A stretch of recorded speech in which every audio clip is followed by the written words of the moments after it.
Muy bien. Saludos cordiales, estudiantes de la maestría de gestión hospitalaria. Estamos ya en el módulo de ética y de derecho sanitario, llegando a la tercera videoconferencia. Vamos a compartir durante esta tarde de sábado la relación entre el derecho sanitario y la legislación en salud. En las dos videoconferencias anteriores estuvimos abordando, por un lado, las ramas del derecho relacionadas a la salud, dándole énfasis al derecho sanitario como corresponde en este módulo, y en la segunda videoconferencia abordamos el tema de legislación en salud.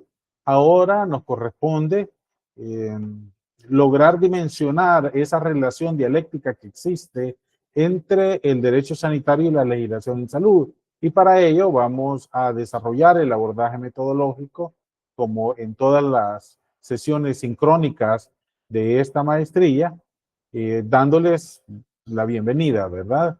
De igual forma, vamos a hacer un espacio por si ustedes tienen alguna pregunta, alguna duda vinculada al aula virtual. Estamos siempre con la misma presentación de los compañeros, hacen falta algunos que se presenten, muy pocos, no sé por qué motivo todavía no lo realizan en el foro de presentación. Recuerden también comentar la participación de sus compañeros en ese espacio. El foro semanal, en el primer día hubo problemas ahí con su activación. Agradezco a Vianey que ya participó en todas las líneas de discusión, sin embargo, se espera mayor nivel de discusión y aporte de parte de ustedes. Por favor, no lo dejen a último momento, porque si no el tiempo puede operar en su contra.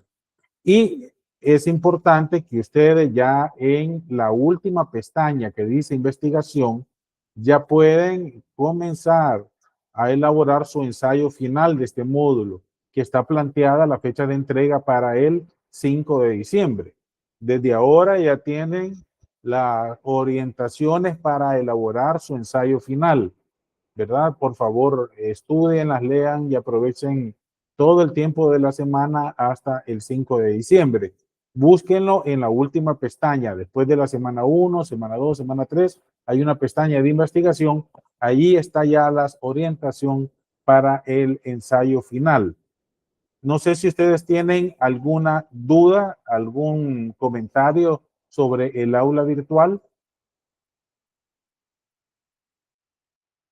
Está todo claro, ¿verdad? Hay una compañera que aún por algún motivo que desconozco no ha colocado su fotografía en el aula virtual. Vuelvo a hacer el llamado. Si tiene limitantes técnicas para colocarlo, por favor comuníquese por un mensaje en el aula virtual y con todo gusto vamos a apoyarla. Vamos a compartir también el objetivo de la videoconferencia 3. También iniciamos siempre con un repaso de la clase anterior y exponer los temas que esperamos que nos alcance el tiempo de estas 2 horas para desarrollarlos. Recuerden, aquí ustedes, o sea, yo ya lo he planteado, ¿verdad? Su participación es la evaluada, ¿verdad? Si usted, aunque esté con la cámara encendida y no participa durante su clase, pues no va a tener la nota respectiva para esta compartir. Lo que me interesa es escucharle, es poder dimensionar en esta actividad sincrónica que usted comprende la dimensión de la ética y del derecho sanitario, o si no, cómo lo aplica en su lugar de trabajo. Y estamos entre profesionales, ¿verdad?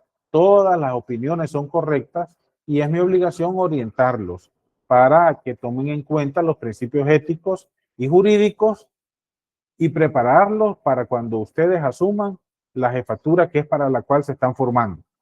Por favor, participen en clase. Por tanto, si usted no participa, no sé, en los otros módulos, ¿verdad? Pedían permiso para no asistir, pues sí, si no participa, ¿verdad? Entonces, o si se conecta y no participa en toda la clase, es igual, ¿verdad? Entonces, por favor, el llamado a que participen, levanten su mano virtual Yo termino mi idea y les doy la palabra. El día de ayer hubo una buena participación, el viernes, ¿verdad? En tanto a poder de los conceptos abstraerse a la realidad concreta y estuvimos hablando del CONADEM. Eso es lo que espero de ustedes, que se haga una discusión entre ustedes, pero sobre la base de lo que estamos abordando, ¿verdad? Porque para discutir se puede discutir cualquier cosa, pero estamos en el módulo de ética y derechos sanitarios, ¿verdad? Entonces, los invito a que desarrollen todas sus potencialidades profesionales, a que le pongan atención a la clase y lo vinculen a la realidad profesional donde ustedes se están desarrollando. Recuerden las tareas, ¿verdad? Ya tienen una tarea del ejercicio 1 para el próximo lunes. Estos son los objetivos que esperamos en esta videoconferencia 3. Esperamos cumplirlo.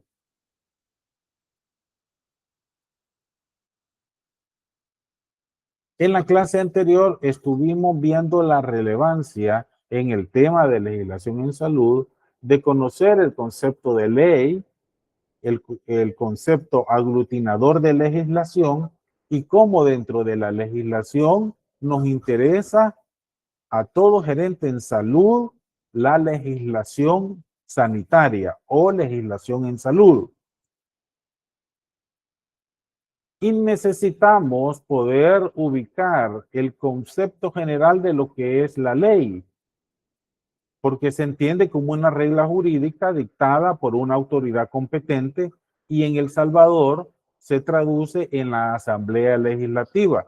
Por eso es importante que cuando ustedes tengan en sus manos un documento legal, sepan quién lo aprobó. Si tienen en su mano una ley, es la Asamblea Legislativa. Si tienen en sus manos un reglamento de ley, es el órgano ejecutivo, la presidencia. Si tienen ustedes un instrumento técnico jurídico, es el Ministerio de Salud como ente rector. Porque no es de manera indistinta que el gerente en salud no debe, no, es que es una norma, lineamiento, estrategia, no me recuerdo. Usted debe ir a la profundidad y ubicar por su propio nombre cada instrumento legal y poder ubicarlo. Recuerden que también los códigos los aprueba la Asamblea Legislativa. ¿Para qué? Con el poder del Estado que faculta en su contenido con el fin de ordenar y prohibir algunas acciones en consonancia a la justicia y el bien común. Para el caso del ámbito sanitario, lo que se pretende es homologar procesos que allá en Chirilagua se realicen la atención sanitaria cumpliendo con la homologación que se le exige a Tiquisaya. De igual manera en San Salvador y Chalatenango.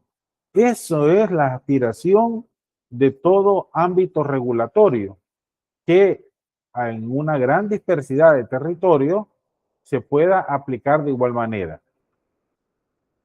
Las leyes tienen ciertas características que son obligatorias para todo el mundo, que no tienen un nombre específico, por tanto se le aplica a todos los habitantes de la República, que te plantea aspectos a futuro y no porque suceda una cosa va a estar reflejada en la ley, sino que te describe acciones que puedan estar prohibidas para el futuro. De igual forma, son permanentes, o sea, que no dejan de estar vigentes por un tiempo, a menos que la Asamblea Legislativa dictamine el estado de excepción, como está sucediendo actualmente en el país.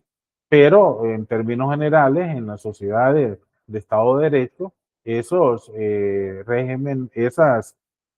periodos por los cuales los ciudadanos pierden derecho debe de ser en periodos cortos y son generales porque te permite llegar a todos los sectores de la República, a todos los sectores sociales. La legislación ya es un concepto aglutinador que te permite referirte a un conjunto de leyes que se desarrollan para un mismo tema, ¿verdad? La legislación relacionada al comercio, la legislación relacionada al turismo, la legislación relacionada al ambiente, la legislación relacionada al comercio, y a nosotros nos interesa la legislación en salud. Ante la gran variedad de leyes, es importante agruparlas para poder estudiar y garantizar que se apliquen de manera armónica, no que una ley se contradiga con otra, sino que haya claridad en cuanto a su aplicabilidad. Y llegamos al concepto de legislación en salud o legislación sanitaria, que es el conjunto del marco legal relacionado a la salud de un determinado sistema jurídico de un país que dan soporte legal al accionar sanitario del personal de salud. Esto es importante porque si hay una controversia judicial, ahora vamos a ver en la clase final esos conceptos de judicialización, el personal de salud puede demostrar que ha actuado conforme a la regla, rigiendo el accionar de la administración sanitaria en sus diversos aspectos, con un enfoque que favorece el fomento y la protección de la salud de la población en general, mediante la determinación de la conducta del individuo frente a las circunstancias relacionadas con su salud, su comunidad y la sociedad en general. Es un aspecto que te permite blindarte ante la gran variabilidad de acciones que tiene el personal de salud. Imagínense ustedes, solo logren dimensionar. Ustedes son jefes de una dependencia, son jefaturas de un hospital. La gran cantidad de actividades y relaciones jurídicas que se hacen en un día, y estas deben de estar basadas en el principio de legalidad, que ya lo vimos, de tal forma que si hay una controversia, se pueda determinar que se actuó de manera pertinente. Ese es el kit del gerente en salud, dar la certeza a su personal que hay una seguridad en su accionar, pero sobre la base que se cumple con el marco legal vigente.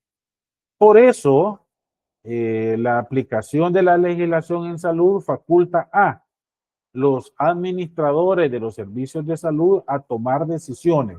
Ah, no, es que el director de mi establecimiento, la directora es tiro loco, dicen. Ah, no, es que ahora anda enojada, no se le acerquen.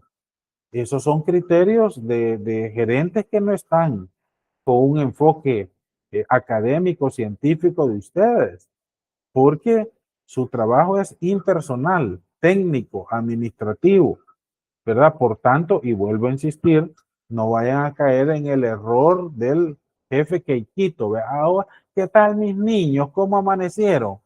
Aquí les traigo un pastelito para todos.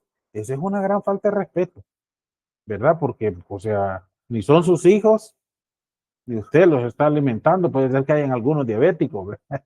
Pero, o sea, es tan compleja la realidad de un gerente que debe de ser lo más justo, basado en criterios normativos institucionales y en el marco legal vigente. Establecer y determinar el funcionamiento de los servicios de salud en diferente complejidad. Imagínense usted, nos comentaba en la clase anterior, su compañero que está en el área oncológica del Seguro Social, que están tratando de homologar procesos. Imagínense la complejidad que implica ese nivel de atención en salud. Por tanto, la mayor responsabilidad para los gerentes de tener este componente a la hora de su accionar. También integra armónicamente el ordenamiento jurídico vigente emanado desde la jerarquía del nivel de cumplimiento, ¿verdad? Se dan casos vinculados, por ejemplo, a que la jefatura tiene un círculo de confianza, ¿verdad? Ah, es que estos son mis cercanos, dice. Y a ellos les firma todos los permisos. Y a final del año hasta se les pasó regalándoles tiempo. Todo ese tiempo se lo van a descontar al jefe o jefa, ¿verdad? En determinado momento, tal vez no al año porque los procesos institucionales son tardados, pero sí a más tardar en 2, 3 años le están descontando ese aspecto por desconocimiento de sus facultades y de sus limitantes, en ese caso vinculada al talento humano de salud, ¿verdad? Ya les había compartido cuánto es el tiempo que tenemos por enfermedad, cuánto es el tiempo que tenemos de permisos personales al año, que el gerente debe de conocer. También en la clase anterior estuvimos ubicando las instancias que puedan promulgar, que le dan origen a la legislación sanitaria en El Salvador, y que a la cabeza está la Asamblea Legislativa. Ya voy a insistir, las leyes, los tratados internacionales, los códigos y los, básicamente eso, ¿verdad? Y de igual forma, el órgano ejecutivo a cargo de la presidencia, que es quien eh, aprueba los reglamentos de ley. Y así diferentes instancias que ustedes como gerentes en salud deben de tener al menos un conocimiento general. Hay nuevas como la CONADEM, ¿verdad? Que va a promulgar instrumentos de tipo de relevancia de la legislación en salud que deben de estudiarse, ¿verdad? Hasta la COMIECO, que es el Consejo de Ministros de Integración Centroamericana, de Integración Económica Centroamericana, ¿verdad? Entonces, ¿qué tienen que ver con salud?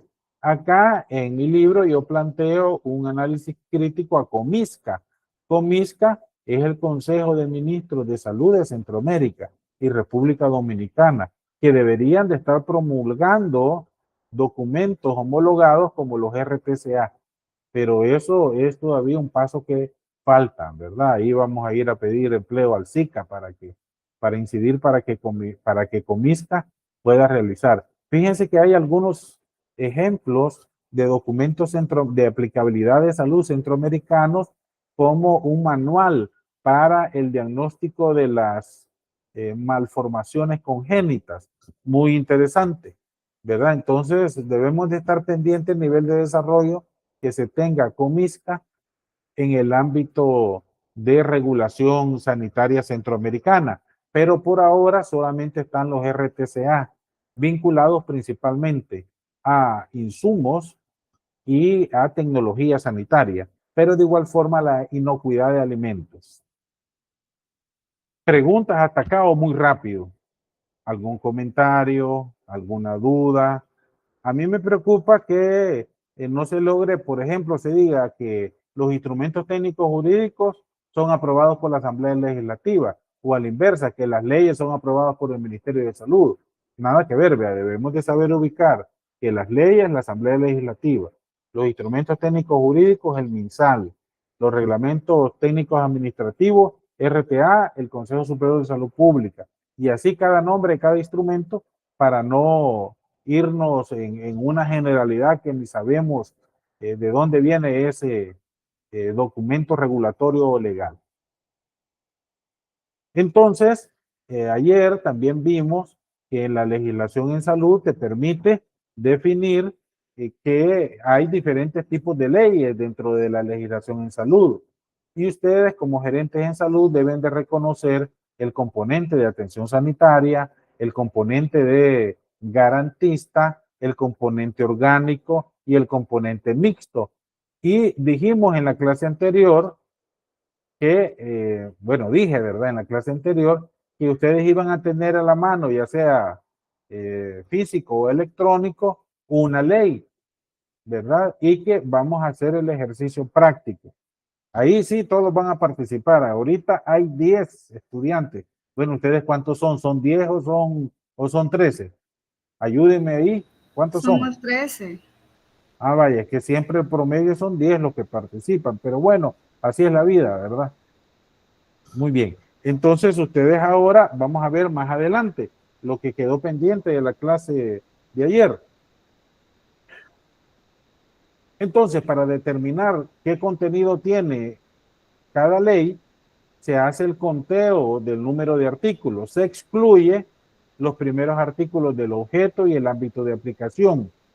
y se hace, excluye también los procedimientos y las disposiciones finales. Se cuentan y si al conteo, digamos que son una ley de 20 artículos y usted descuenta 3 los primeros, que es el objeto, el ámbito de aplicación, le descuenta 2 de procedimientos y 1 de disposiciones finales, ¿verdad? Son 5 menos, ¿verdad? Y tenía 20, 15. Entonces, cuenta, va leyendo esos 15 artículos y determina si son del contenido orgánico, del contenido de atención sanitaria o garantista.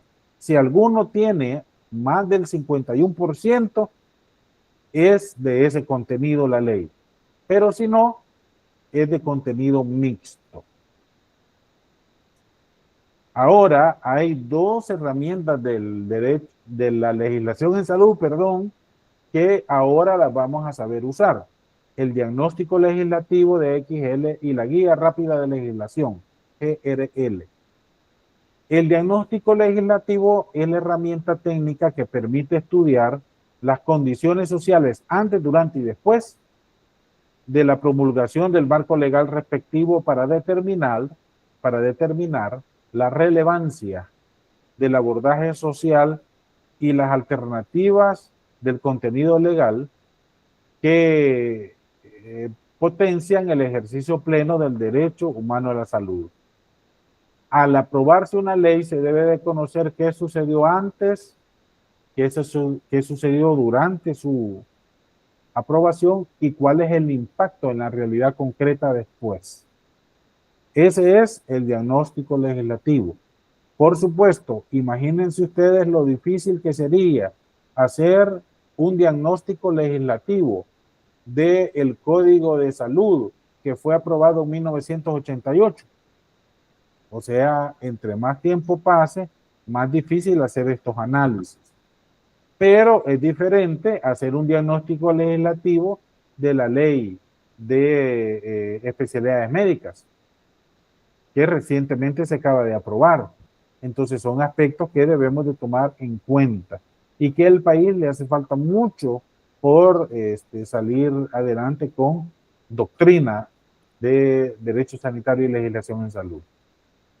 La guía rápida de legislación es la herramienta técnica que permite conocer el contenido de un documento legal en particular. Usted como gerente en salud tiene poco tiempo, entonces vamos a saber leer una ley para que usted rápidamente se ubique en el contenido de esta ley y a la hora de sus intervenciones no vaya a cometer errores elementales.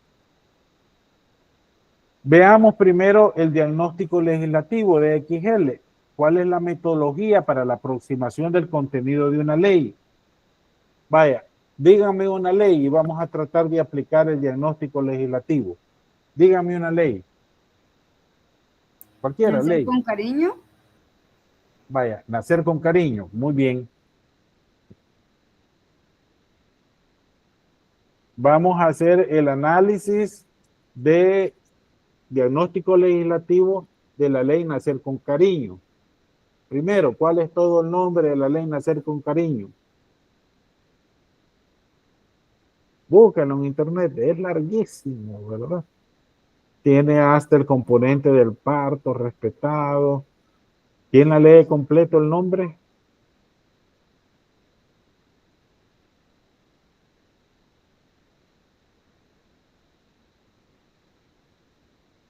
Y doctor dice, bueno, el que encontré dice, el nombre oficial es Ley Nacer con Cariño para un parto respetado y un cuidado cariñoso y sensible para el recién nacido.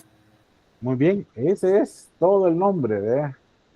Largo, ¿verdad? Ley Nacer con Cariño para un parto respetado y cariñoso para el recién nacido, ¿verdad? Entonces, ¿quién es el ente rector? ¿MinSal sería? ¿Ministerio de Salud? Veamos el ámbito, el ente rector. Ah, no, pero es que eso todavía no lo hemos visto, discúlpame, no, yo te estaba haciendo preguntas como que si ya supieras del otro instrumento. Vaya, está bien. ¿Cuál fue el escenario 1 Jacqueline Ivette Serrano, para la aprobación de esta ley? Según lo que dice acá la diapo, Sí, por favor. dice El escenario 1 son las condiciones y el contexto previo a la creación de la ley. Es necesario identificar a los actores nacionales e internacionales claves, condiciones sanitarias, abordaje epidemiológico, recursos asignados, tipo de atención. Partiendo de eso, ¿algún breve comentario que me podría realizar del escenario 1 de la ley Nacer con Cariño? Bueno, me imagino que la ley Nacer con Cariño, pues salió debido a que lo que existían o lo que existe todavía, ¿verdad? Son las guías de prácticas clínicas de ginecología, ¿verdad? Entonces, ahí se tenía como normado, ¿verdad? Que era lo que se tenía que realizar, pero desde el punto de vista médico. Entonces, esta ley, me imagino yo, ¿verdad? Que nació para que también fuera vista desde el punto de vista de la madre, el recién nacido, para ayudarles a pues llevar como esta adaptación mucho mejor y complementar tanto la práctica médica o del personal de salud en general con la población, en este caso la madre y el recién nacido.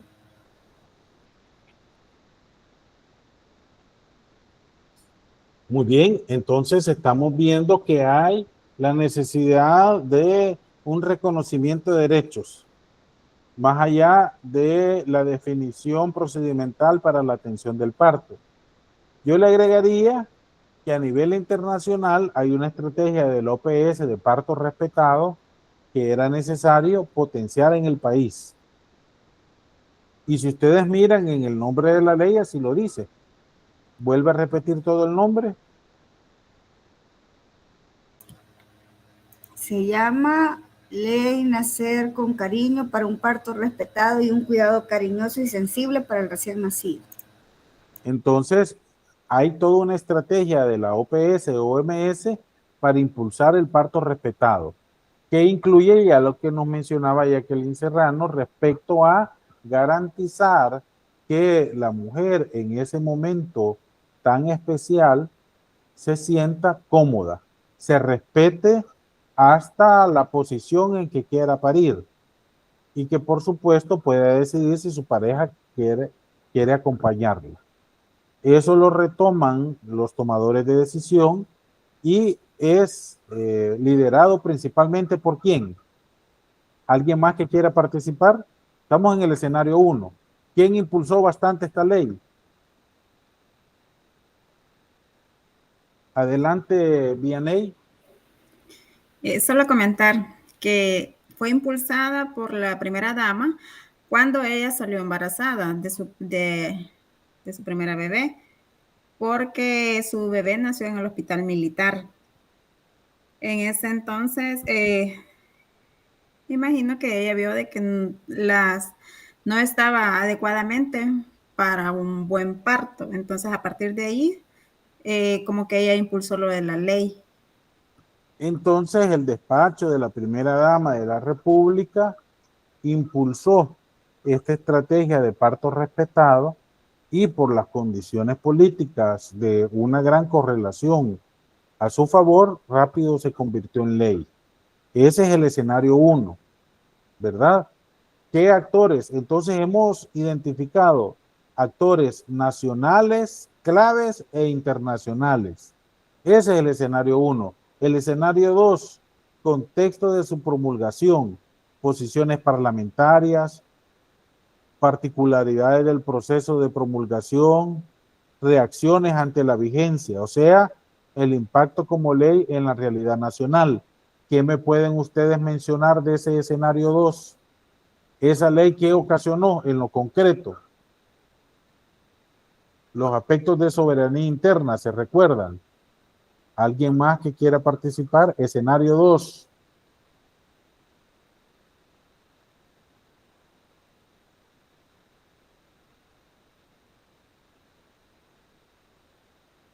Adelante, Jacqueline Serrano.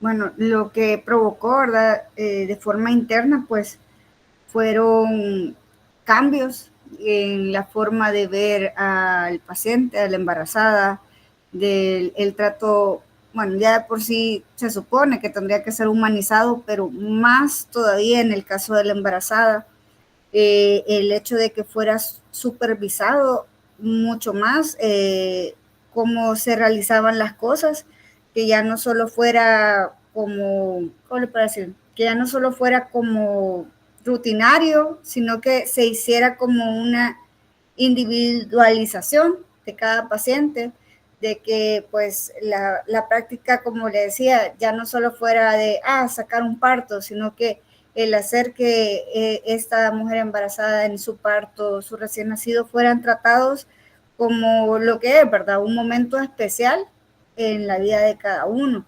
Entonces, nosotros como personal de salud, el cambio que se hizo fue, como nos mencionan muchas veces, el desaprender a hacer muchas cosas, ¿verdad? Y hacerlas de una forma más humana.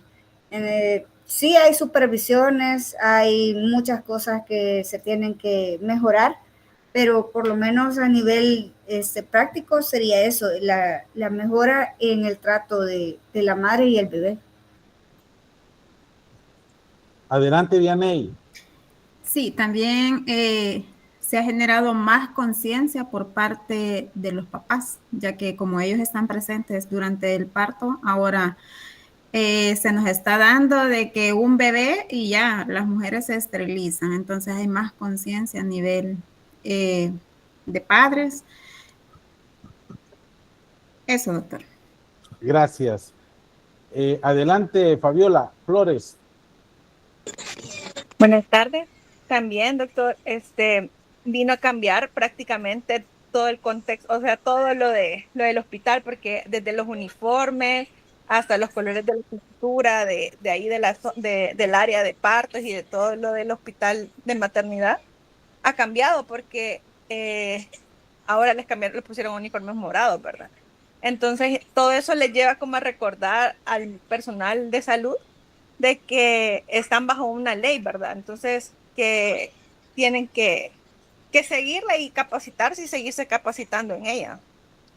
Gracias, Fabiola. Pero si tú revisas, ese es el escenario 4, el que tú nos has descrito. Lee, por favor, el escenario 4 de la diapositiva. Análisis del impacto en la transformación institucional, abordaje sanitario y presupuestario. Me explico. Entonces, lo importante es que ustedes, ahora que miran una ley, puedan aplicar la doctrina, porque desde afuera se mira todo, ¿verdad? Pero a veces necesitamos saberlo ubicar metodológicamente. Les hace falta algo clave en el escenario 2, el contexto de la promulgación y las posiciones parlamentarias. ¿Cuáles fueron las posiciones de los diferentes partidos? Bueno, aquí, y a veces nos cuesta hacer un análisis actualizado. Como era una iniciativa de la primera dama, tenía una gran correlación en la fracción legislativa de Nuevas Ideas y rápido fue aprobada. Anteriormente, una iniciativa de ley en salud se tardaba 10 años. Esta ni terminó en llegar y ya estaban levantando la mano. Eso hizo que se aprobara en tiempo récord, ¿verdad? Y vamos a ver en el escenario 2, particulares del proceso de promulgación es esa, que se aprobó en tiempo récord, y las reacciones ante su vigencia, impacto de la ley en la realidad nacional, que hubo la preparación institucional que ya nos comentaba Fabiola del escenario 4. Pero veamos el escenario 3, contenido de la ley y su relación con otras leyes, escenario estrictamente de legislación en salud y su continuidad reglamentaria. Les pregunto, ¿hay reglamento de la ley, de esta ley? Nacer con cariño para el parto respetado y un cuidado cariñoso en el recién nacido.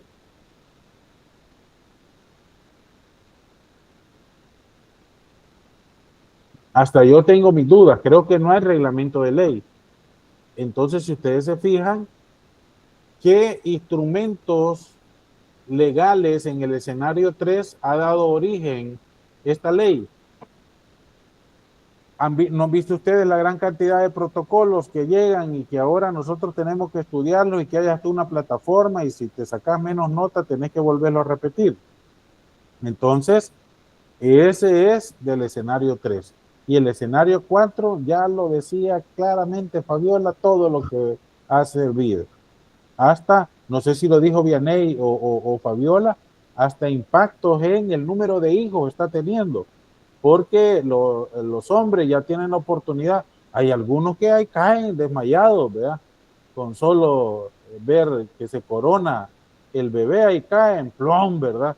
Entonces, sí, eso cambia una realidad, pues, ¿verdad? Entonces, que llega hasta la decisión del número de hijos que quieran tener, ¿verdad? Entonces, son aspectos importantes. Adelante, Jacqueline Serrano. Sí, realmente eso que es algo que debería de haberse hecho mucho tiempo atrás, porque pues quieras o no, aparte del acompañamiento de la mujer, porque en ese momento se siente pues vulnerable, se siente sola, ¿verdad? También que los padres, ¿verdad? Estén ahí y puedan ver realmente cómo es un parto, pues ellos a veces no entienden a la mujer después de este proceso, pero prácticamente el dolor y todo lo que se vive fisiológicamente es extremo. Entonces, que estén ahí, aunque se desmayen, aunque, ¿verdad? Cuando les agarran la manito, algunos terminan con la manito quebrada por la fuerza. Las mujeres en ese momento tienen fuerza. Yo estuve en ginecología y de verdad que tienen fuerza. Entonces, eso ha sido muy bueno por parte de, en cuestión en familia, ¿verdad? Porque, pues muchas veces, bueno, no sé si usted como médico sí, ¿verdad? Pero si usted vio el parto de sus hijos o si tuvo la oportunidad, porque antes, aunque uno fuera médico, ¿verdad? No podía entrar al área o los hombres no podían entrar. Incluso ni tan siquiera quedarse con las mamás a cuidarlas en la primera noche, porque los lugares solo eran de mujeres. Así es, ¿verdad? Entonces hay un cambio institucional. Ese cambio institucional es del escenario 4. Adelante, Tania Miranda. Buenas tardes. Fíjese que así como hay cosas buenas, también hay en ese cambio de la transformación institucional me ha llamado la atención porque también se vio bastante en lo que fue, bueno, yo trabajo en el 1 de mayo, entonces la ley nos vino como balde de agua fría en parte, pero también favorablemente porque gracias a Dios se dieron como 60 plazas, después de que desde hace mucho no daban, entonces sí dotaron de recursos porque se sabía que como que la carga laboral iba a ser mucho mayor. Y también en ese caso, en ese sentido sí fue bueno, ¿verdad? Pero también la responsabilidad de la ley sí vino a generar como bastante cambio, como les menciono, porque si vemos antes de la ley a después de la ley, se han habido muchos cambios, así como mencionaban las compañeras. Entonces, si bien es cierto, la ley para las mamitas, para la mayoría, ha sido buena, pero también viéndole el lado positivo también para el personal de salud, que en este caso sí nos vimos favorecidos con cierto número de plazas que se dio respecto a la implementación de la ley también. Así es, yo pensé que iba a ser un abordaje crítico. Nosotros no solo nos debemos de ir como académicos, ¿verdad? Sino que también con abordaje crítico. Era también llamativo que al personal de las maternidades a ellos les tocara estar pintando un día antes, ¿verdad? Eso no es correcto, ¿verdad? O que a las enfermeras son las encargadas de poner el dinero para atender las sesiones educativas de mujeres embarazadas, porque no hay presupuesto estatal. Entonces se asigna a una enfermera para atender lo que antes era el club de embarazadas y a ella le toca poner el refrigerio, ¿verdad? Entonces son situaciones que deben de quedar en una balanza, ¿verdad? Y si está acompañando el papá, la mamá, ¿por qué no la construcción de nuevos edificios que, como en otros países, ¿verdad? Que son verdaderas habitaciones separadas.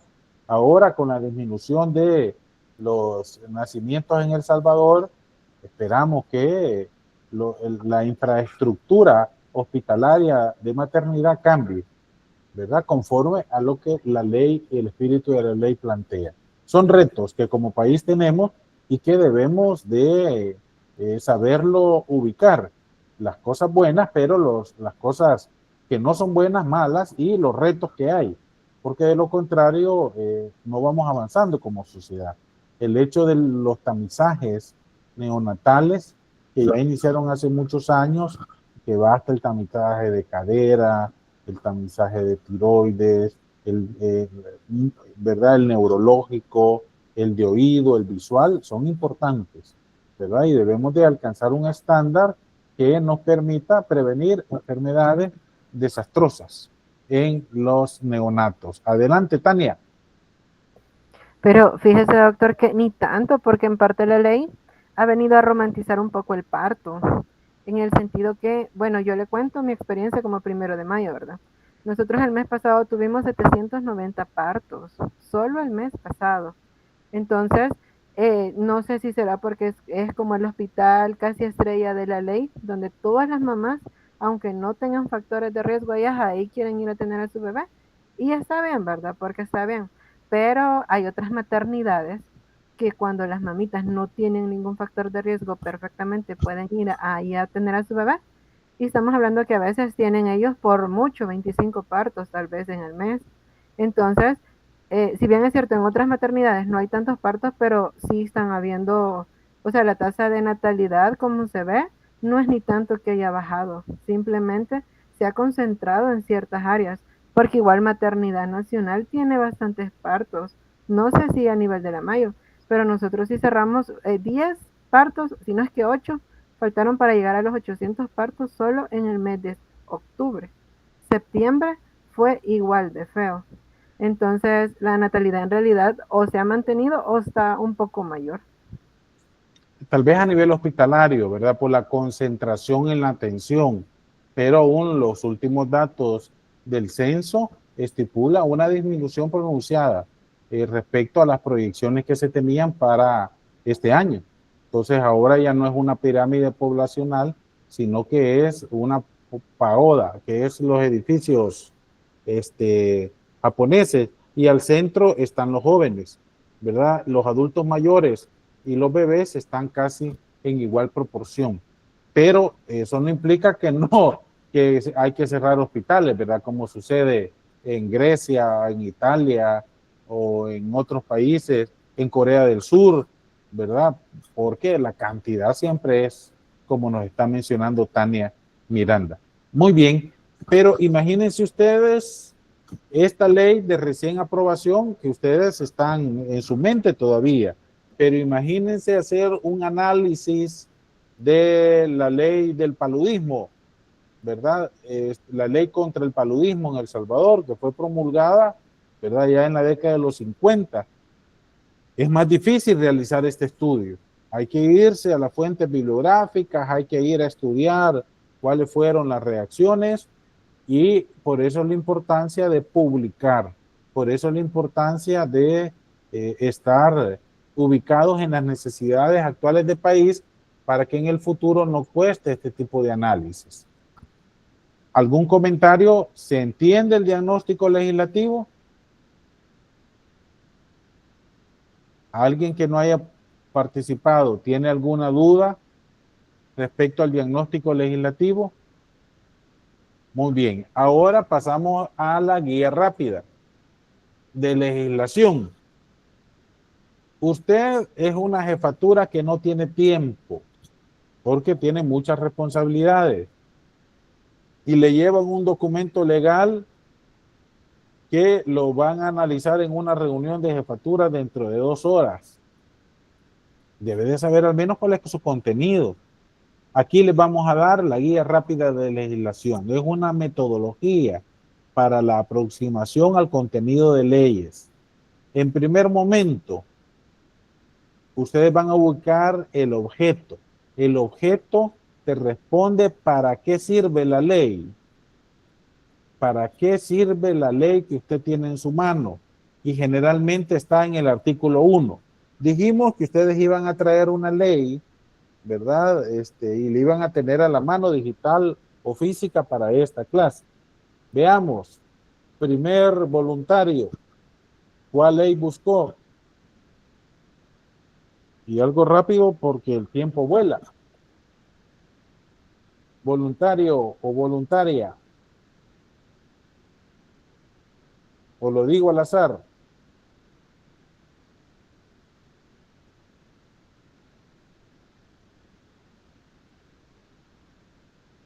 Gracias, Fabiola, adelante. Yo busqué la ley de creación de la red de hospitales. Muy bien. Mire, Entonces, lea por favor el artículo 1. el artículo 1 dice, créase la Red Nacional de Hospitales como entidad de derecho público, descentralizada con autonomía en la administración de su patrimonio y en el ejercicio de sus funciones, con personería jurídica propia, con domicilio en el distrito de San Salvador, municipio de San Salvador Centro, departamento de San Salvador, y que podrá establecer dependencias en los lugares que estime convenientes dentro del territorio nacional.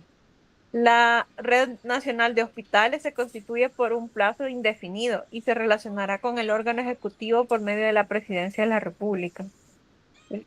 Entonces, recuérdense que esta ley es de contenido orgánico, porque te orienta cómo va a estar funcionando la Red Nacional de Hospitales. Lea el artículo 2. El artículo 2 dice, la Red Nacional de Hospitales tendrá por objeto establecerse como una nueva red de centros de salud que presten atención y asistencia médica para la prevención, diagnóstico, tratamiento, rehabilitación, paliación o cualquier otra necesaria a la población del país. Entonces, el artículo 2 te está diciendo el objeto de la Red Nacional de Hospitales. ¿Para qué va a servir la Ley Nacional de Hospitales? Está en el objeto. Usted ya se ubica y le define para qué sirve la ley. El objeto sirve para eso. Generalmente está en el artículo 1 o 2 de cada ley. Con lo que leyó del artículo 2, ¿le queda claro lo que va a ser la Red Nacional de Hospitales, Fabiola? Sí, o sea, prácticamente ¿Sí? es darle atención necesaria a la población que lo necesite. Muy bien. Entonces, usted, cuando tenga la ley en su mano, ¿para qué sirve esta ley? Voy a ir a leer el artículo 1 o 2 de un solo. Si no te lo dicen el 1, te lo dicen el 2. Objeto de la ley. ¿Para qué sirve la ley? ¿Verdad? Porque los que no somos de salud comenzamos a leer los considerandos, comenzamos a leer, nos da sueño, después vemos el nombre de todos los diputados que la impulsaron, el nombre de la ley. Usted váyase de un solo a buscar el objeto en el artículo 1 o el artículo 2.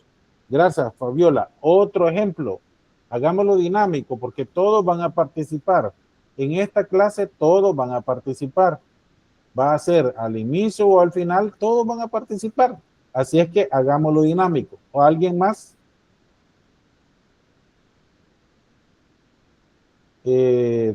Tania, adelante. ¿Cuál ley escogió usted? Yo la de la ley Nacer con Cariño. La ley Nacer con Cariño, ¿verdad? Sí. Veamos, ¿cuál es el objeto de la ley? Dice, artículo 1. La presente ley tiene por objeto garantizar y proteger los derechos de la mujer desde el embarazo, parto y puerperio, así como los derechos de las niñas y los niños desde la gestación, durante el nacimiento y las etapas de recién nacido, a través del establecimiento de los principios y normas generales para la organización y funcionamiento del Sistema Nacional Integrado de Salud en el marco de la presente ley en adelante. El sistema, SNIS, dice, deberá garantizarse de manera prospectiva el cumplimiento de los derechos, definiciones y principios rectores desarrollados en la presente ley, así como en el reglamento que para efecto se emita. Muy bien, entonces ahí tú ya vistes para qué sirve la ley, el objeto, y rápido lo ubicó, ¿verdad? Una tiene un objeto grande, entonces implica estudiarlo bien. Último ejemplo, ¿alguien más? ¿Qué ley escogió? Adelante, Josué Lobos. Agarré la ley de minería. ¿La ley de qué, perdón? De minería. Pues sí, pero dijimos que tenía que ser ley de legislación en salud. Y la ley de minería, ¿quién es el ente rector? El Ministerio de Economía, ¿verdad? Entonces, esa ley no. Otra. ¿Alguien más que lo ayude, Josué? ¿Alguien más que haya visto? Otra ley de legislación en salud. Adelante, Jacqueline. La ley del Consejo Superior de Salud. Muy bien. ¿De qué año es esa ley? Quiero ver. Quiero ver de cuándo es. 1956. Muy bien, adelante. Dígame, ¿cuál es el objeto de la ley? Es una ley orgánica para comenzar, ¿verdad? Dice, el objetivo es en el 2, ¿verdad? Veamos. En el artículo 2, define qué profesiones se consideran inmediatas con la salud del pueblo: médica, odontológica, quimiofarmacéutica, veterinaria, enfermería, laboratorio clínico, psicología y otras licenciaturas. Perdón, Jacqueline, dice, el objeto de la ley es, así dice el artículo, ¿o cómo dice? Que dice, el artículo 2 sería. No sé, tú dime. ¿Cómo comienza el artículo 2? O el 1, no sé. El 1 dice, establece el alcance de la ley. Ajá. ¿Y el artículo 2? Dice que define las profesiones. ¿El artículo 3? Dice que señala que el consejo y las juntas tienen autonomías. La autonomía del ente. Estamos en una ley orgánica, ¿vea? Tienes que buscar el objeto. Veamos, lee el artículo 1, por favor.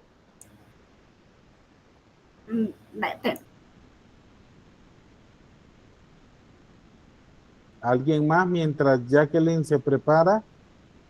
Hola, Doc. La ley de prevención y control de las infecciones provocadas por el virus de inmunodeficiencia humana. ¿Tu nombre, Fabricio? Sí. Fabricio, ¿tu apellido? Ábrego. Fabricio Ábrego, ¿cuál es el objeto de la ley? El objeto del artículo 1 se encuentra: la prevención de la ley tiene por objetivo velar tanto en el sector público como privado por la salud de los habitantes de la República, en la prevención, promoción, protección y atención integral en el control de las infecciones causadas por el virus de inmunodeficiencia humana, que en adelante se denominará VIH, mediante la implementación de estrategias de coordinación interinstitucionales con énfasis en los ámbitos educativos, laborales, penitenciarios, salud e investigación,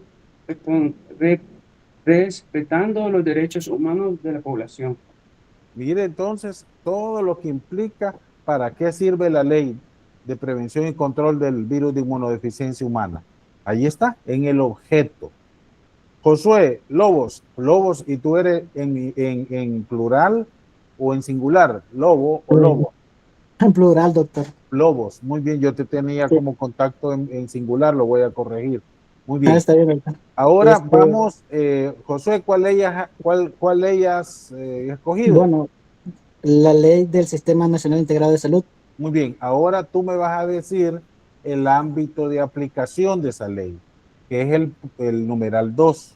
El ámbito de aplicación va a responder hacia quién va dirigida la ley. Y generalmente está en el artículo 2 o 3. Ya no respondimos con el objeto para qué sirve la ley. Ahora tenemos que ver para quién va dirigida la ley. Y generalmente está en el artículo 2 o 3 y dice ámbito de aplicación. ¿Lo logras identificar, Josué? Sí, doctor, es el artículo 2. Léelo, por favor. Vale. Dice artículo 2, esta ley es de obligatorio cumplimiento para toda persona natural o jurídica, entidades públicas, privadas con o sin fin de lucro, y autónomas que trabajan directa o indirectamente con la salud, incluyendo el Instituto Salvadoreño del Seguro Social. Entonces usted ya ubicó para qué sirve la ley y ya ubicó hacia quién va dirigido con el ámbito de aplicación. Otro que no ha participado ahorita, por favor, Jacqueline Serrano. tu ley es difícil porque es una ley orgánica del siglo que ni yo había nacido, pero adelante, ubica el ámbito de aplicación. Fíjese que el artículo 2, que es el que le mencionaba, ¿verdad? Que decía que lo de las profesiones médicas, no sé por qué dice que no es como el objeto de estudio. No, pero es que léemelo completo, porque yo solo leí hasta que ya ibas a mitad hasta que ibas a mitad del artículo. Lee, por favor, completo el artículo 1, 2, y si tiene un título adelante, léelo, por favor, antes del artículo. No tiene. Dice, alcance de la ley, ¿verdad? El capítulo 1. Alcance de la ley, ajá. Dice, artículo 2, se relacionan de un modo inmediato con la salud del pueblo las profesiones médica, odontológica, quimiofarmacéutica, médico-veterinaria, enfermería, licenciatura en laboratorio clínico, psicología y otras a nivel de licenciatura. Cada una de ellas será objeto de vigilancia por medio de un organismo legal, el cual se denominará según el caso, Junta de Vigilancia de la Profesión Médica, Junta de Vigilancia de la Profesión Odontológica, y así, ¿verdad? Sigue. Donde dice, así, donde dice Junta de Vigilancia Médica, Odontológica y entonces tiene razón que el objeto de la ley es regular la práctica profesional a través de las juntas. Cuesta un poquito encontrarle, pero ese es el objeto. Ahora, Jacqueline, esa misma ley ubica el ámbito de aplicación, hacia quién va dirigido.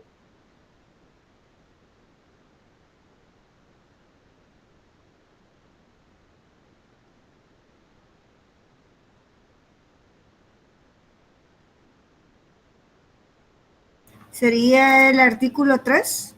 Veamos. Dice naturaleza de los organismos y su integración. Capítulo 2.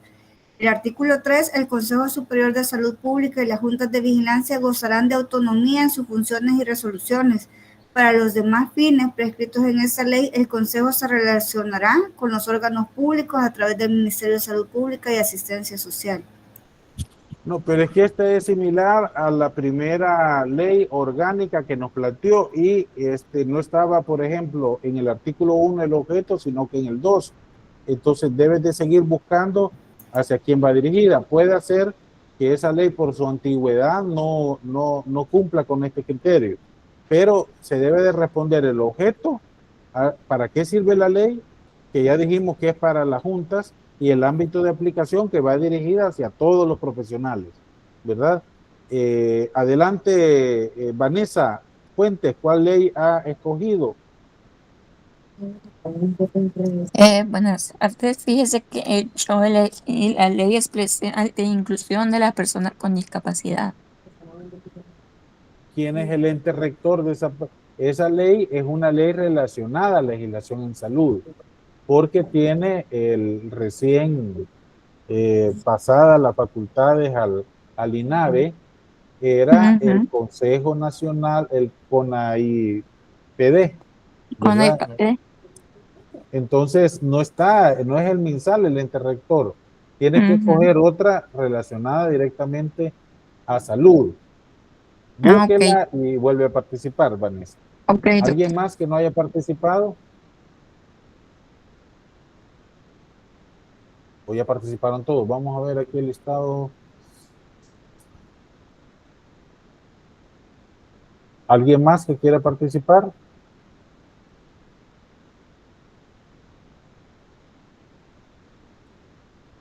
Y los vamos a ver a todos. Vamos a ver.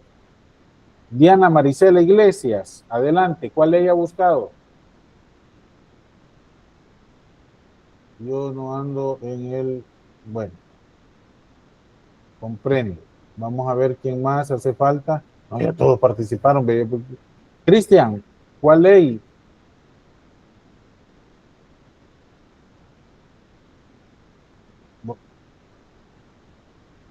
¿Cuál ley, Cristian?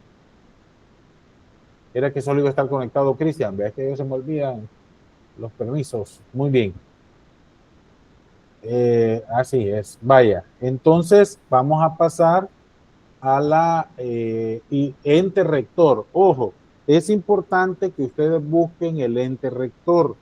El ente rector es el que determina si una ley es vinculada a la legislación en salud.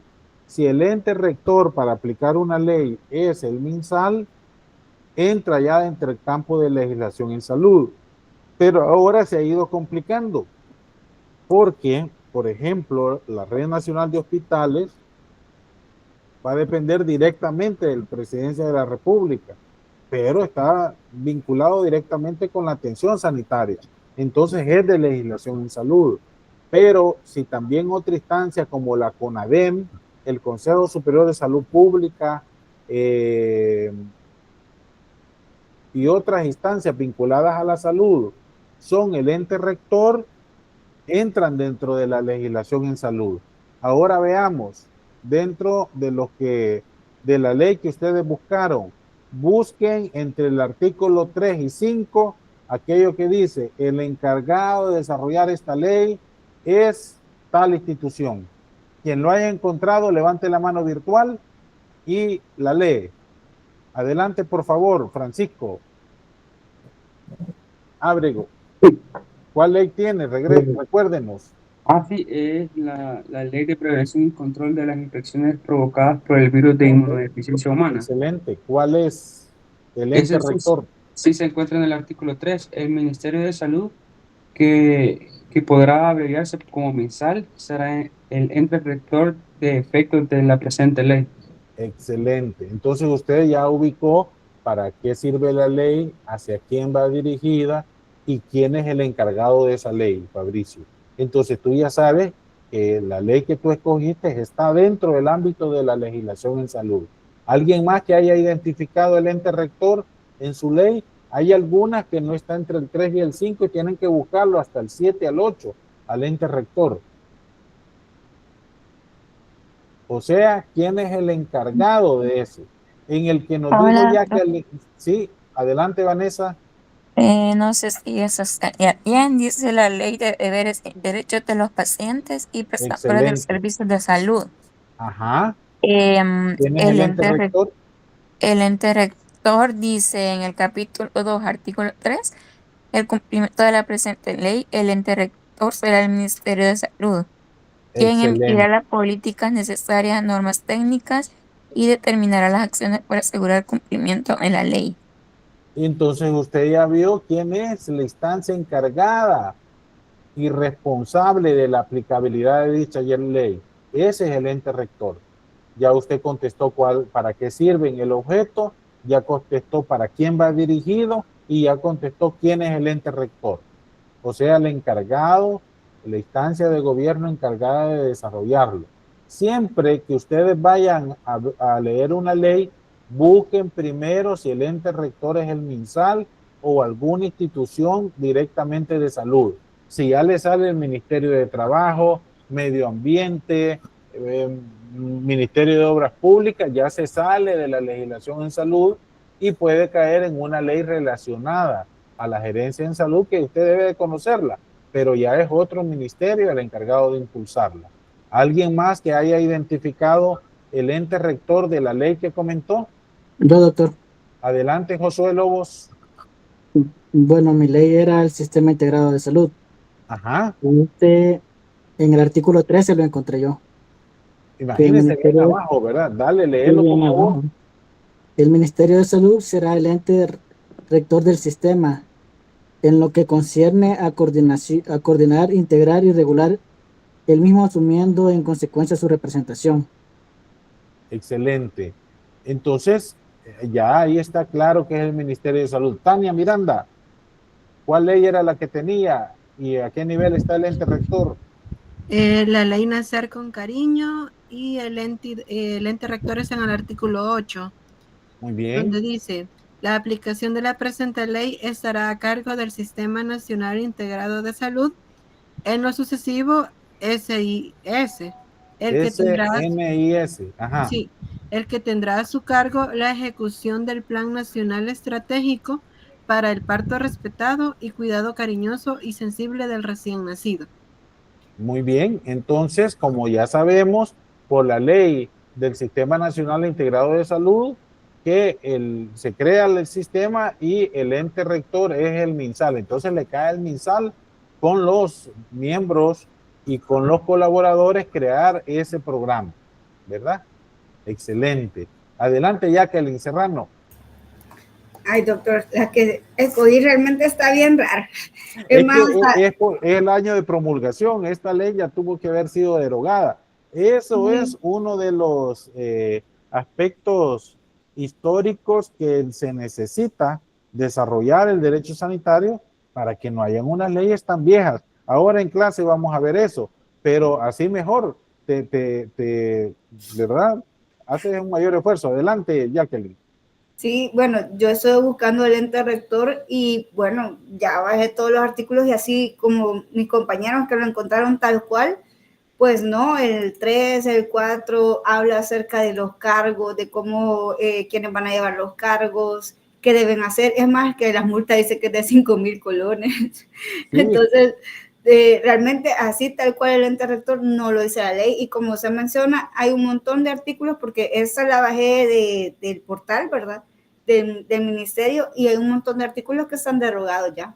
Sí, eso es lo difícil porque esta ley para el funcionamiento del Consejo Superior de Salud Pública todavía la toman en cuenta de manera accesoria, pero también unas partes del Código de Salud.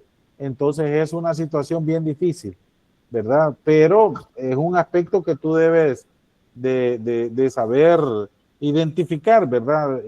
Como estudioso del derecho sanitario y la legislación en salud. Ahí el ente rector sería el Consejo Superior de Salud Pública, ¿verdad? Porque lo crea y es la segunda instancia después de las juntas, ¿verdad? Entonces cuesta más, entre más, estamos hablando, pues imagínense, de la década de los 50 hasta la fecha, o sea, estamos hablando bastante tiempo que ya tuvo que haber sido derogada. Ahora, la instancia que da origen, usted no se vaya a confundir con el ente rector, ¿verdad? Porque, por ejemplo, una ley no da origen al Ministerio de Salud, ese es el ente rector. Usted debe de buscar en el contenido si la ley da origen o no a una nueva instancia y si esa instancia depende de esa ley.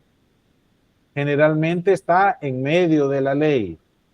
Vamos a ver, Fabiola, Stephanie Flores, ¿cuál ley tenía y a la qué ley instancia? de creación de hospitales. Ajá, ¿a qué instancia da origen? Fíjese que en realidad no encontré quién es el ente rector, porque no solo dice conformación de la junta directiva, entonces no sé si esta Ese es junta el ente directiva. rector, la junta directiva, es quien decide, ¿verdad? Ajá. Pero Vaya. no, pero quedemos claro que ese es el ente rector, pero también es la instancia que le da origen, porque antes de esa ley no había una junta directiva. Y como su nombre lo dice, ¿cuál es el nombre de la ley que usted escogió? Es ley de creación de la Red Nacional de Hospitales. Entonces, esta ley, ¿a qué instancia da origen? A la Red Nacional de Hospitales. ¿Cuál es el ente rector? La Junta Directiva de la Red Nacional de Hospitales. ¿Queda claro? Sí. Excelente. Otro que ya haya identificado su ley, ¿cuál es? Que ya haya identificado la instancia que dan origen.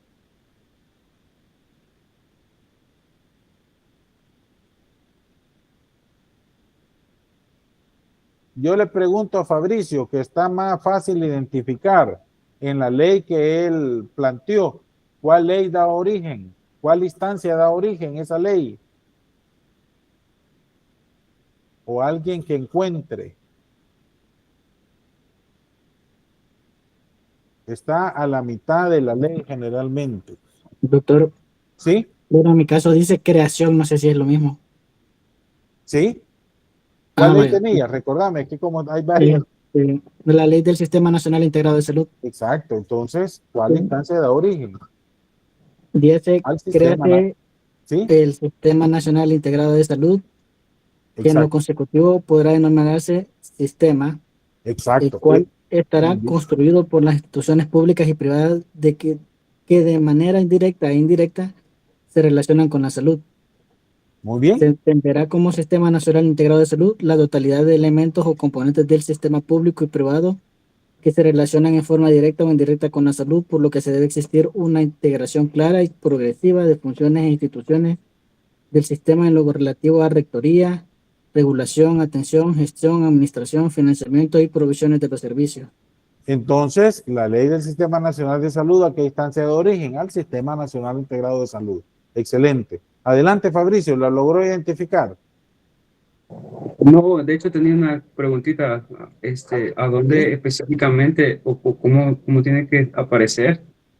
Es la instancia, alguna organización, alguna dependencia nueva que la ley de origen.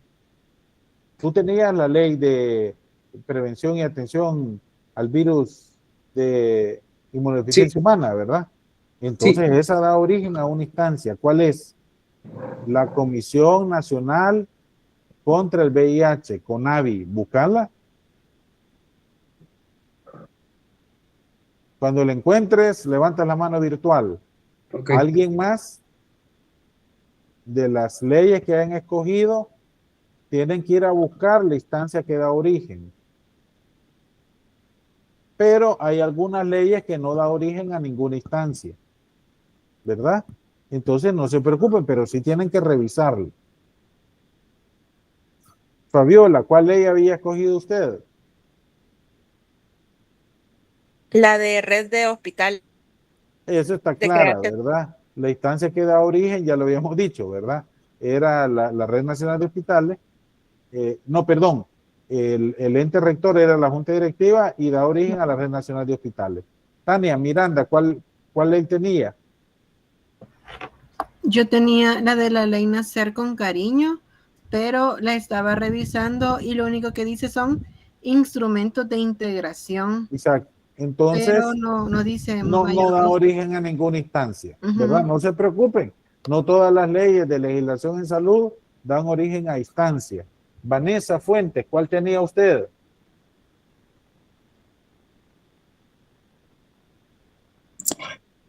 Fíjese que estaba revisando la mía, la ley de deberes y derechos de pacientes y prestadores de servicios de salud.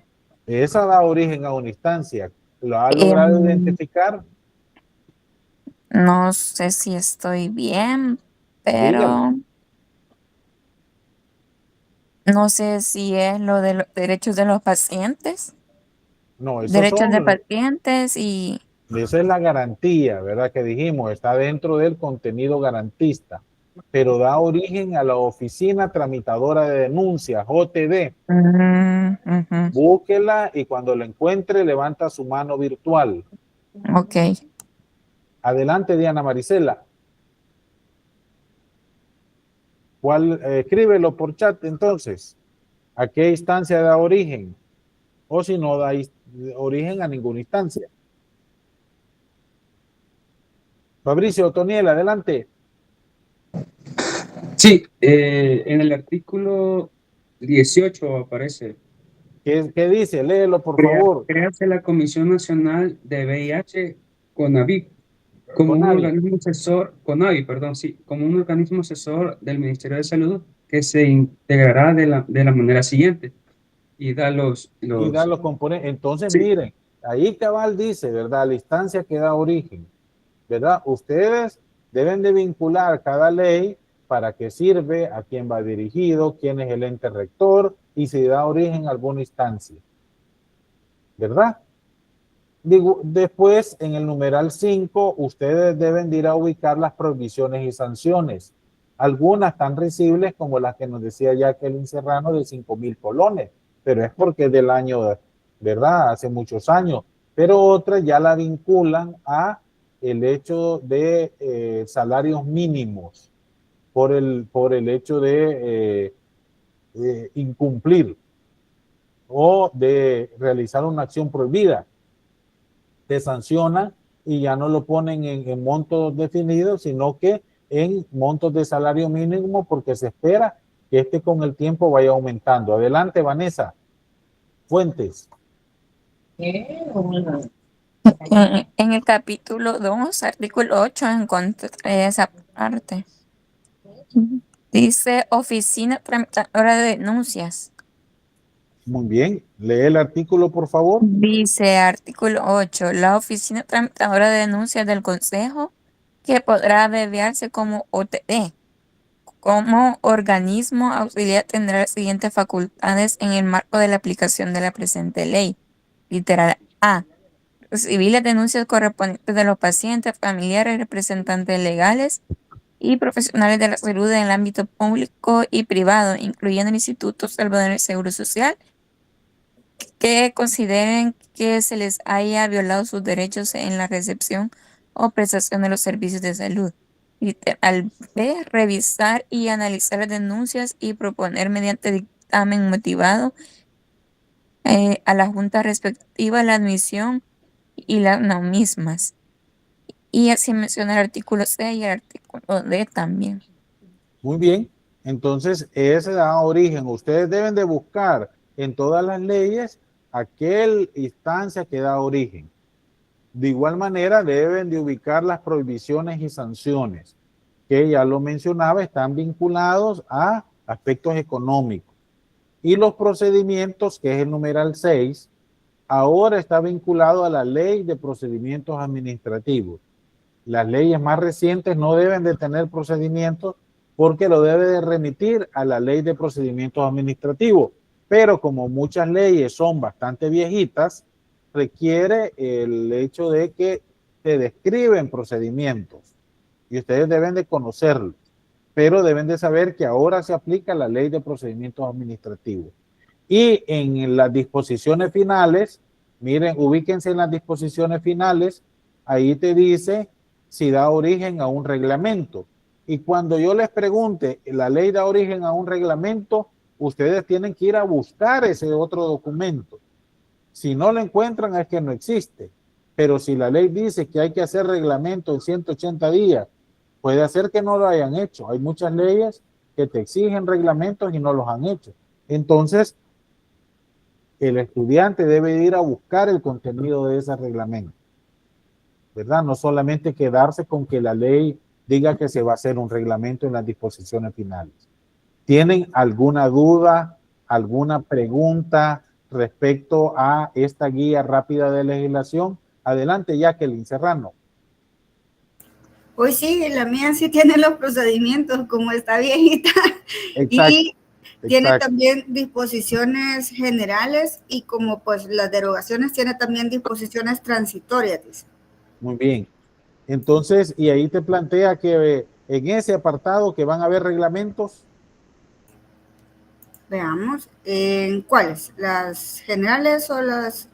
En las generales dice que se determinarán las actividades en el artículo 35. En el 36 dice si se trata de otras actividades profesionales relacionadas directamente no numeradas. 36. 36 dice se trata de otras actividades. 37 para poder ejercer en el país. 38 funciones y atribuciones señaladas de ley. De ahí en las transitorias ley de farmacia y los miembros del Consejo de Salud en la 43. Solo así lo menciona, no regidas por la ley, deben solicitar al Consejo, no. No hay, ¿verdad? Entonces ese no te exige, esa ley no da origen a ningún reglamento. Al igual que, perdón. Dice, en el 45, dice, los anteproyectos de leyes, reglamentos y aranceles profesionales a que se refiere el literal D, dice, del artículo 10, deberán proponerse al Ministerio de Salud y Asistencia Social dentro del plazo. Pues no, dice que si se hacen. Claro, no, pero entonces tú debes de ir a buscar si existen esos reglamentos. ¿Me explico? Ahí está, ¿verdad? Siempre en las disposiciones finales te plantea si se exige el origen de un reglamento, pero no basta con ubicarlo en la ley, se tiene que ir a buscar, porque muchas leyes te dicen que van a hacer reglamentos, pero no los hacen. Queda como deuda histórica, ¿verdad? Gracias. ¿Tienen alguna pregunta sobre esta guía rápida de legislación? ¿Les ha quedado claro? Y en la medida que ustedes busquen otras leyes, van a poder hacer más ejercicios más rápido, de tal forma que como gerentes se ubiquen rápido ante una ley determinada. ¿Alguna pregunta, alguna duda? Ya nos decía acá Diana Maricel Iglesias, ¿verdad? Que ella había, bueno, nos tiene que poner el nombre completo, ¿verdad? Del Sistema Nacional Integrado de Salud. Nos comparte que el objeto de la ley, que el ente rector es el MinSal, así es, y el ámbito de aplicación es toda la población de El Salvador. Tiene que definir los otros 7 componentes. Ahorita ya respondió el primero, el objeto, el ente rector, el ámbito de aplicación, y la instancia que da origen, la prohibición de sanciones. No, ya solo le hacen falta 4, ¿verdad? Muy bien. Entonces, vamos a hacer, si no tienen ustedes alguna otra pregunta, alguna otra duda, vamos a hacer un pequeño receso de 10 minutos para volvernos a conectar. El tiempo ha volado, pero lo importante es que ustedes tengan claro los dos instrumentos, el diagnóstico legislativo y la guía rápida de legislación, que son herramientas de la legislación en salud. Nos vemos en 10 minutos.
5, 4, 3, 2, 1, siendo el último llamado ya de este trecho, de este sábado, que estamos compartiendo con los estudiantes del módulo de Ética y Derecho Sanitario. Muy bien. Vamos a continuar.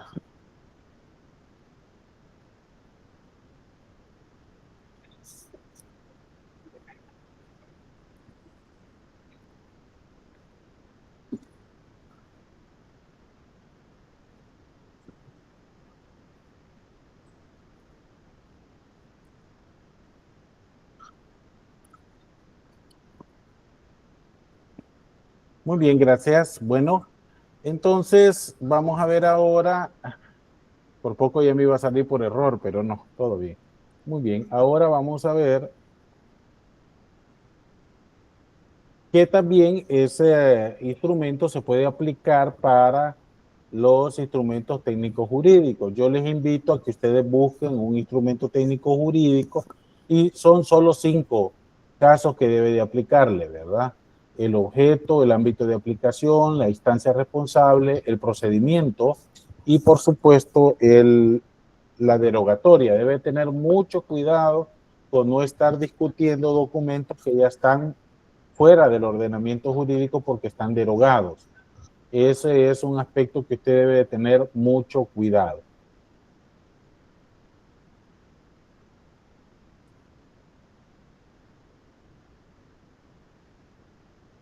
Entonces, es así pues que no solamente se puede aplicar a las leyes, sino que también a los instrumentos técnicos jurídicos. Ahora, ¿cuál es la relación del derecho sanitario con la legislación en salud?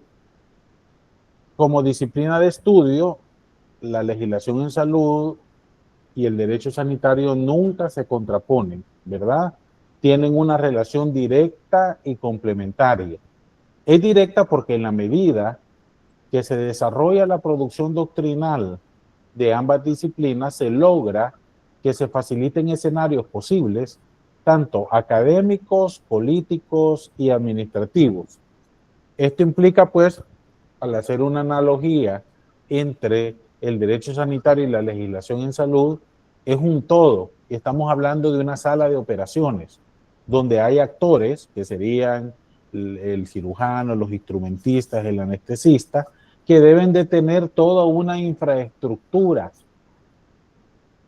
todo un aspecto de insumos e instrumental que en este caso se lo daría el derecho sanitario para desarrollar procedimientos claros para el éxito de la operación quirúrgica, y esto se le daría a la legislación en salud. Por tanto, no podemos separar a los actores ni a la sala de operación con los procedimientos que ahí se desarrollan. Son un todo articulado que garantice la salud de la persona. Así es el derecho sanitario y la legislación en salud. Por tanto, la máxima premisa de dicha relación pretende que se faciliten los acuerdos políticos para alcanzar un mayor nivel de producción coherente y para la actualización oportuna. Miren ahí, Jacqueline Serrano viendo una ley que ya estaba, o sea, ya es más difícil adaptarla a una realidad del 2025. Además, una respuesta efectiva a las necesidades reales de cada sociedad a partir de la materialización del contenido del marco legal. Si el marco legal ya no se puede aplicar porque ya no responde a la realidad actual, implica el reto de adecuarlo y actualizarlo. Entonces, hay una complementariedad de la relación entre el derecho sanitario y la legislación en salud, porque en la medida que se discute, se construyen escenarios, o sea, propuestas, y se desarrollan doctrinas dentro del derecho sanitario, permite que los tomadores de decisión puedan orientar la creación o actualización del contenido de la legislación en salud. En los países donde hay poco desarrollo doctrinal del derecho sanitario, se traduce en que las leyes relacionadas a salud están desactualizadas. el alcanzar niveles de producción actualizada de la legislación en salud, se requiere que desde el derecho sanitario se impulsen estudios que permitan fundamentar la actuación respectiva o, en su defecto, evaluar el impacto en la realidad concreta. Se toma en cuenta la modificación favorable de indicadores sanitarios, discusiones académicas, evaluaciones operativas, avances científicos o investigaciones desarrolladas en el ámbito sanitario para retomarlas y estén reflejadas en el marco legal vigente. Esto incluye los instrumentos técnicos jurídicos que promulga el MinSal. Desde el derecho sanitario, doctrinalmente se determina el tiempo de vigencia aceptable de la legislación en salud, que rondan los 5 a los 3 años. ¿Cuántos años tenía la ley del Consejo Superior de Salud Pública, Jacqueline Serrano? Ahí cuando hago el cálculo nos avisa. Y que tendría que ser no mayor a 5 años, o lo que el marco legal determine, de tal manera que el contenido de cada documento sea pertinente y responda a la realidad cambiante de la prestación de servicios de salud. Entonces, fíjense, recuérdense, esta es la pirámide de Kelsen, y te dice que la revisión constitucional y de tratados internacionales del contenido relacionado a la salud ronda los 10 años, que requiere su actualización. Para el tiempo aceptado, adelante Jacqueline Serrano, ¿cuánto tiempo tiene?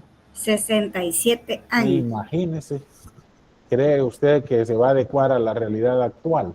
Y ya vamos a ver un cuadro, ¿verdad? El tiempo aceptado de vigencia de leyes o códigos con sus respectivos reglamentos de leyes implica una vigencia de 5 años.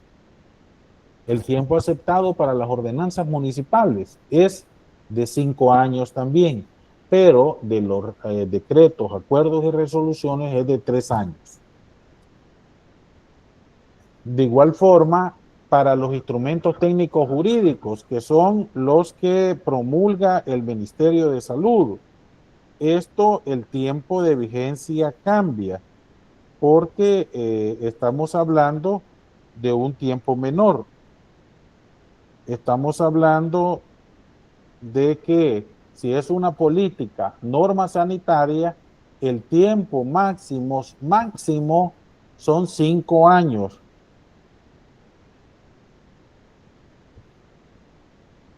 Respecto al listado oficial de medicamentos, que la ley de medicamentos dice que tiene que ser anual, publicado en el diario oficial. Con respecto a las manuales de procedimientos, a las guías clínicas, a los planes y lineamientos, cada 3 años. Y los decretos y resoluciones también máximo 3 años. Entonces ustedes van a ir a ver primero cuál es la vigencia de estos instrumentos técnicos jurídicos para poder determinar si ya requieren una actualización o no. Por tanto, hay una complementariedad entre las herramientas del derecho sanitario y la legislación en salud. ¿Cuáles herramientas hemos visto del derecho sanitario? El AHD, los estudios de aplicación y EPD. Y en las herramientas de legislación en salud, las que vimos ahora, HDXL y la GRL. Todas tienen por objeto hacer análisis que te permitan identificar si se está con los tiempos doctrinalmente aceptados o no se cumplen con los tiempos. Esto es un aspecto determinante.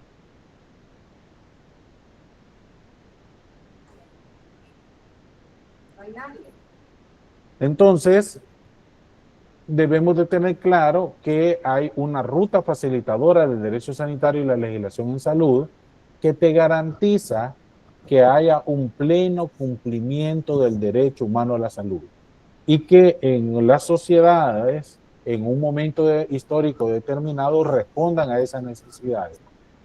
Aquí viene un cuestionamiento. ¿Teníamos actualizado nuestra legislación en salud cuando se presentó la pandemia de COVID-19? ¿Se respondió ante la necesidad actual de dar respuesta ante el paludismo? Esos son aspectos que el derecho sanitario debe de discutir y desarrollar. En la medida que esta relación entre el derecho sanitario y la legislación en salud se logre ubicar en las sociedades con propuestas doctrinales, educativas y de incidencia política, conocedoras del derecho sanitario, tendrá un mejor desarrollo de su legislación en salud. Por el contrario, las sociedades donde no hay estudios, donde hasta que la situación está desbordada se le pone atención a la legislación en salud, va a haber como resultado un marco regulatorio desfasado o desactualizado, que no responde a la realidad y exigencias cuando así se les plantea. Aquí les traigo yo un ejemplo que si en nuestro país se prioriza el derecho sanitario y la legislación en salud, con este ejemplo, miren, había un código electoral y lo vamos a discutir respecto al código de salud. El código electoral era de vigencia de 1992 y se promulgó uno totalmente nuevo en el 2013. El código de salud actual está vigente de 1988. ¿Cuántos años tiene ya? Desde 1988 a la fecha, más de 30 años, ¿verdad?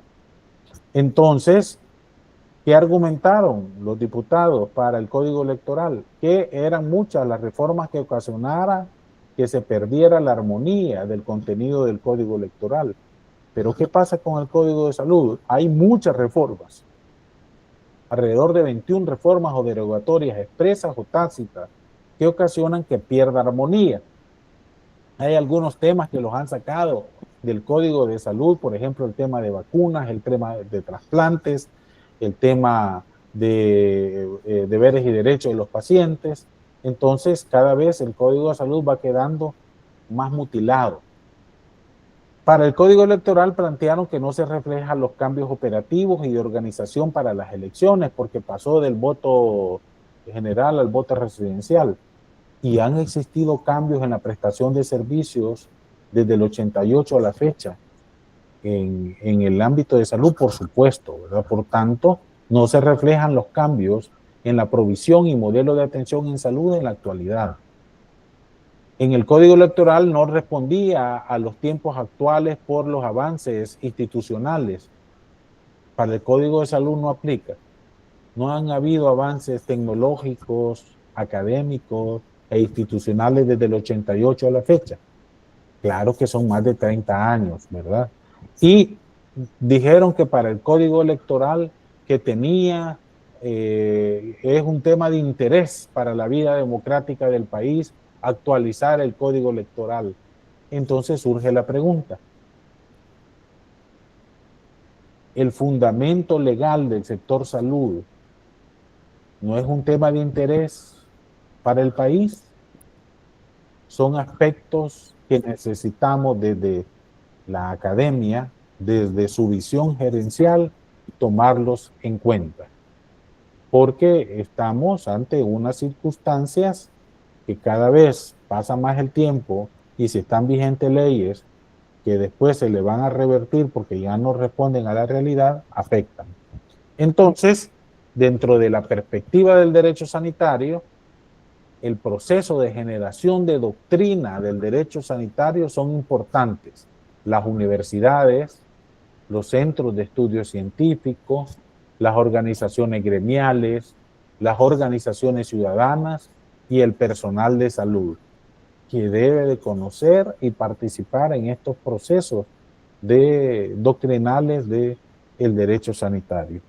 Para la legislación en salud, para generarla y que esté actualizada, son importantes los actores siguientes: los partidos políticos, la Asamblea Legislativa, la Secretaría Jurídica de la Presidencia de la República, el ente rector, en este caso el Ministerio de Salud, Otras instituciones sanitarias que han surgido como la CONADEM, ¿verdad? O la Superintendencia de Regulación Sanitaria, las universidades, las organizaciones gremiales y el personal de salud. Debemos de estar pendientes del marco legal que está vigente, porque si no, estamos con un flanco en temas claves como el consentimiento informado, el secreto profesional, el expediente clínico, que ahora ya pasamos a un expediente clínico electrónico que debe de dar certeza jurídica para aquellos que participamos en su uso. De igual forma, la ley de ética gubernamental que vamos a estar desarrollando en este módulo, otros temas importantes como la inocuidad de alimentos o las implicaciones de las responsabilidades del personal de salud. La responsabilidad penal, civil y administrativa la vimos en el módulo de políticas y de gestión en salud. Espero se recuerden de esa clase. Y por supuesto, para finalizar, no menos importante, la judicialización de la salud, donde el aporte actualizado de la doctrina del derecho y la creación y actualización oportuna de la legislación en salud es clave para que el personal de salud tenga certeza jurídica en su accionar cotidiano. De lo contrario, todas las controversias se van a ventilar a nivel de los juzgados. Y en ese escenario, el personal de salud la lleva de perder, porque la institución no se muestra parte a favor de su personal. Cada quien se defiende con los recursos que tenga. Y esto por desconocimiento, en muchos casos, el afectado es el personal de salud. ¿Qué vamos a entender por judicialización de la salud? Al proceso legal donde las controversias entre particulares y las instituciones de salud, tanto públicas como privadas, se dirimen a nivel de los tribunales de justicia, con la pretensión de hacer valer el derecho humano a la salud, pero partiendo de criterios más allá de los estrictamente médicos o sanitarios. ¿Qué implica esto? Por ejemplo, habían pacientes que tenían cierta enfermedad, ¿verdad?, que desarrollaron un nivel de un proceso judicial en contra del Ministerio de Salud para que les dieran inmunoglobulinas, ¿verdad?, los hemofílicos. Y los estudios demostraron que si tú inicias con el esquema de inmunoglobulina desde el inicio el diagnóstico, le da menos proyecciones de vida. Entonces, judicialmente se dijo de que se iba a dar los medicamentos de entrada. Entonces eso iba contrario a la doctrina médica internacional. Entonces, porque se deciden a nivel de los juzgados. Se debe estar preparados para el aumento de los casos judiciales y ahora no debemos de dejar por lado los juicios paralelos relacionados a las redes sociales, ¿verdad? Si se hace viral un video tomado por un celular y usted es el partícipe, si no está preparado, conocedor del marco legal, no tenga ninguna duda que va a recibir la sanción respectiva. Entonces hay diferentes instancias, una definida dentro de la responsabilidad administrativa, la Oficina por el Derecho a la Salud, ODS, otra, la Oficina Tramitadora de Denuncias, OTD, que también le da responsabilidad administrativa al personal de salud, y la responsabilidad penal a través de la Fiscalía General de la República y los juzgados de competencia penal. Por tanto, es clave que conozcamos la ética aplicada al ámbito de la salud que permita prepararnos ante un escenario adverso. Y los gerentes deben de liderar estos procesos.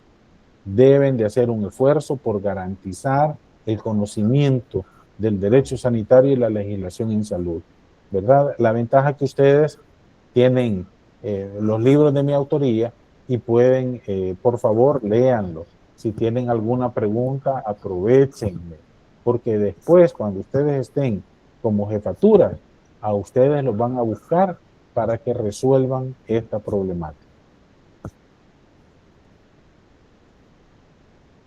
No sé si hay algunas preguntas finales, algunas dudas, algún comentario.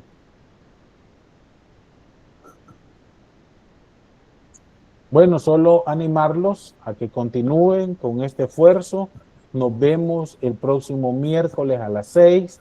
Ustedes ya tienen servido lo que necesitan. Ya está el video de la clase 2 y el día de mañana ya va a estar este video para que puedan repasar estas clases y salir adelante con este módulo que yo siento que ya iniciamos y casi va a terminar de manera acelerada. Aprovechemos el tiempo y cualquier aspecto estamos a la orden. Pasen muy buenas tardes. Hasta luego. Gracias, buenas noches. Gracias, doctor.